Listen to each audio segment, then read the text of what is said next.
YCP నేతల భార్యలపై ABN Andhra Jyothi MD Radhakrishna అనుచిత వ్యాఖ్యలు చేయడం, ఆ తర్వాత జరుగుతున్న పరిణామాలపై ఉపరాష్ట్రపతి వెంకయ్యనాయుడు గారు స్పందించారు. అయితే వెంకయ్యనాయుడు గారి స్పందన పైన నెటిజన్లు పెద్ద ఎత్తున ప్రశ్నలు సంధిస్తూ ఉన్నారు.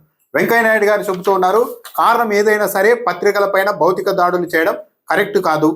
అభ్యంతరం ఏదైనా ఉంటే శాంతియుతంగా నిరసన తెలపవచ్చు, చట్టపరంగా చర్యలు తీసుకోవచ్చు, ఖండన కూడా చేయవచ్చు. భౌతిక దాడులు ఎవరికీ మంచిది కాదు. ప్రస్తుతం నేను ఏ రాజకీయ పార్టీలోనూ లేను, ఏ ఒక్క పార్టీకో చెప్పడం లేదు, అందరికీ చెబుతున్నాను. భౌతిక దాడులు పత్రికల పైన కరెక్ట్ కాదు. పత్రికల్ని ప్రతి ఒక్కరూ గౌరవించాలి అని వెంకయ్యనాయుడు గారు చెప్పారు. అయితే వెంకయ్యనాయుడు గారి ఈ స్పందనపైనే ఇప్పుడు పెద్ద ఎత్తున విమర్శలు వస్తున్నాయి. కొద్ది రోజుల క్రితం సాక్షి మీడియాలో ఒక అనలిస్ట్ ఒక వ్యాఖ్య చేస్తే సాక్షి యాజమాన్యానికి నేరుగా సంబంధం లేకపోయినప్పటికీ కూడా ఆ రోజు వెంకయ్యనాయుడు గారు ట్విట్టర్లో ఖండించారు. ఆ రోజు మాత్రం ఎవరిని ఖండించారు? ఆ వ్యాఖ్యలు చేసిన వ్యక్తుల్ని, ఆ ప్రసారమైన మీడియా తీరును ఖండించారు వెంకయ్యనాయుడు గారు. ఈరోజు ఆంధ్రజ్యోతి ఎండి వైసీపీ నేతల సతీమణుల పైన అనుచిత వ్యాఖ్యలు చేస్తే వెంకయ్యనాయుడు గారు రాధాకృష్ణ వ్యాఖ్యలు తప్పు అని ఒక్క మాట చెప్పలేదు, రాధాకృష్ణ గారి వ్యాఖ్యల్ని ఖండించలేదు.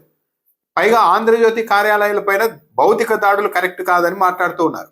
అసలు వైసీపీ వాళ్ళు ఆంధ్రజ్యోతి కార్యాలయాల పైన ఎక్కడైనా భౌతిక దాడులు చేశారా? ఒక్క రాయి విసిరారా? ఒక్క అద్దం పగిలిందా? కేవలం ఆంధ్రజ్యోతి కార్యాలయం వద్ద నిరసన తెలిపితేనే దాడులు జరిగిపోయాయి అన్నట్టుగా వెంకయ్యనాయుడు గారి నుండి చంద్రబాబు నాయుడు గారు, పవన్ కళ్యాణ్ గారు అందరూ మాట్లాడుతూ ఉన్నారే.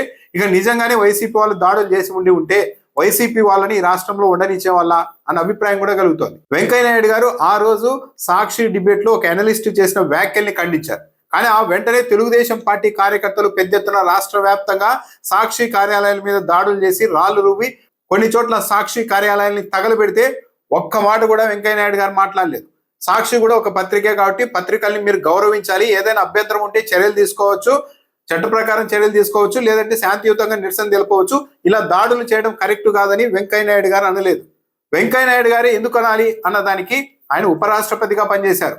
నేను ఏ రాజకీయాల్లో లేను, ఏ ఒక్క పార్టీకి చెప్పడం లేదని ఈరోజు చెప్తున్న వెంకయ్యనాయుడు గారు మరి ఆ రోజు రాష్ట్ర వ్యాప్తంగా తెలుగుదేశం పార్టీ కార్యకర్తలు సాక్షి మీడియా మీద దాడి చేస్తున్నప్పుడు ఒక్క మాట అయినా సరే బయటకు రాకపోయినా ట్విట్టర్లో అయినా ఒక మాట చెప్పొచ్చు కదా, ఇది తప్పు చంద్రబాబు నాయుడు గారు ఇలా చేయడం అని.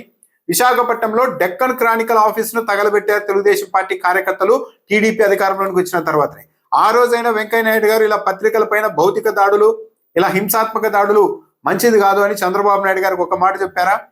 లోకేష్ గారు పదే పదే రెడ్ బుక్ అంటున్నారు కదా, చంద్రబాబు నాయుడు గారు మీ అబ్బాయి ఏంటి ఇలా అంటున్నారు, ఇది ప్రజాస్వామ్యంలో కరెక్ట్ కాదు కదా, రెడ్ బుక్ ఏంటి, భారత రాజ్యాంగం మాత్రమే అమలు కావాలని ఉపరాష్ట్రపతిగా చేసిన వెంకయ్యనాయుడు గారు ఎప్పుడైనా సర్ది చెప్పే ప్రయత్నం చేశారా? లేదే.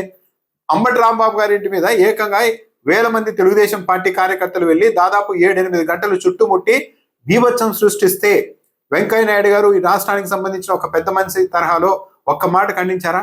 జోగి రమేష్ ఇంటి మీద భౌతిక దాడులు చేసి పెట్రోల్ బాంబులు విసిరితే ఏంటి మన రాష్ట్రంలో ఈ కల్చర్ అని వెంకయ్యనాయుడు గారు ఒక్క నిమిషమైనా కన్సర్న్ వ్యక్తం చేశారా? ఒక ట్వీట్ చేశారా? లేదు. ఆ రోజు సాక్షి కార్యాలయం మీద దాడి చేసినప్పుడు బయటకు రాని, డెక్కన్ క్రానికల్ ఆఫీస్ ను తగలబెట్టినా బయటకు రాని వెంకయ్యనాయుడు గారు, అంబటి రాంబాబు, జోగి రమేష్ ఇళ్ల మీద దాడి చేసిన స్పందించిన వెంకయ్యనాయుడు గారు ఈ రోజు మాత్రమే ఎందుకు స్పందించారు? దీన్నే నెటిజన్లు ప్రశ్నిస్తూ ఉన్నారు. మీరు ఉపరాష్ట్రపతిగా చేసినప్పటికీ వెంకయ్యనాయుడు గారు ఈ రాష్ట్రంలో ఒక పెద్ద మనిషిలాగా ఉంటూ, తటస్థంగా ఉంటూ అన్ని పక్షాలకు ఏ పక్షం తప్పు చేస్తే ఆ పక్షాన్ని మీరు మందలించాల్సింది పోయి ఏకపక్షంగా వ్యవహరిస్తూ ఉన్నారు. ఆ రోజేమో సాక్షి డిబేట్ లో వ్యాఖ్యల్ని ఖండించారు, సాక్షి మీద దాడుల్ని ఖండించలేదు.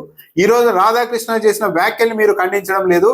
కానీ దాడి చేయకపోయినా సరే పత్రికల మీద దాడులు కరెక్ట్ కాదు అంటూ వైసీపీ వాళ్ళ దాడులు చేసేసారేమో అన్న భావం ప్రజల్లో కలిగేలాగా వెంకయ్యనాయుడు గారు మాట్లాడుతున్నారు. ఇది మీ స్థాయికి తగినదేనా అని నెటిజన్లు ప్రశ్నిస్తూ ఉన్నారు. నిజంగానే వెంకయ్యనాయుడు గారు ఈ విషయంలో సైలెంట్ గా ఉన్నా కూడా బాగుండేదేమో. కానీ సాక్షి మీద దాడులు జరిగితే ఒకలాగా, ఈ రోజు ఆంధ్రజ్యోతి కార్యాలయాల మీద దాడులు చేయకపోయినా సరే వచ్చి ఖండించడం, ఇవన్నీ చూసినప్పుడు ఎవరికైనా కూడా వెంకయ్యనాయుడు గారు గతంలో చాలా మంది ఆరోపించినట్టు, విమర్శించినట్టుగానే ఈయన తెలుగుదేశం పార్టీ వైపే ఉన్నారు, తెలుగుదేశం పార్టీ మీద, తెలుగుదేశం పార్టీ మీడియా మీదే అభిమానంతో ఉన్నారు అన్న అభిప్రాయం అయితే ఎవరికైనా కలుగుతుంది. పైగా నేను ఏ రాజకీయ పార్టీ పక్షాన లేను, నేను రాజకీయాల్లో లేను అని వెంకయ్యనాయుడు గారు చెప్తున్నారు. కానీ ఆ రోజు స్పందించిన వాళ్ళు ఈ రోజు మీడియా ముందుకు వచ్చి స్పందించాల్సిన అవసరం ఏమొచ్చింది? ఆ రోజు ఎందుకు స్పందించలేదు, ఈ రోజు ఎందుకు స్పందించారు అన్న దానికి మాత్రం వెంకయ్యనాయుడు గారి దగ్గర నుండి సమాధానం లేదు, ఉండదు కూడా.